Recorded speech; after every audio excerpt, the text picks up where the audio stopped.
पैदा हो सके, उनके विचारों को माने। आज उससे मतलब नहीं है, लेकिन बाबा साहब ने जो शिक्षा का अधिकार दिया है, इसमें लिखा है, डॉक्टर भीमराव अंबेडकर जी ने कहा है कि शिक्षित बनो, संगठित रहो और संघर्ष करो।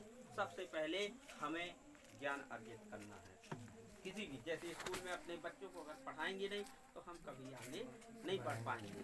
जब पढ़ने से ये मतलब नहीं है कि नौकरी में पहुँचे, लेकिन अगर उसके अंदर ज्ञान है तो आजकल प्राइवेट सेक्टर में एक से एक कंपनी है। आज जिस कंपनी में मैं देश की सबसे बड़ी कंपनी मारुति सुजुकी में ITI से और वहाँ परमानेंट हो गया था, और आज मुझको वहाँ कम से कम न होते तो 80,000 सैलरी होती, क्योंकि पोस्ट ग्रेजुएट हिंदी MA थे। लेकिन दुर्भाग्य है, संयोग ऐसा कहे कि शायद मैं आज अपने आप को बहुत भाग्यशाली समझता हूँ कि यही मेरी जन्मभूमि है, यही मेरी कर्म भूमि है।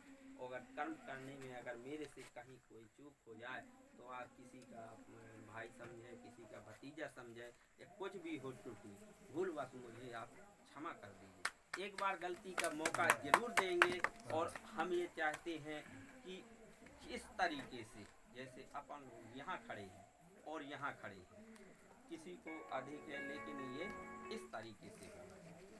क्योंकि मैं ये बताना चाहता हूँ कि ये आप अस्पताल चले जाइए, 9 महीने में हमारे भी बच्चे पैदा होते हैं, 9 महीने में दूसरे लोगों के भी बच्चे पैदा होते हैं। पैदा होने में तो कोई भेदभाव नहीं होता है।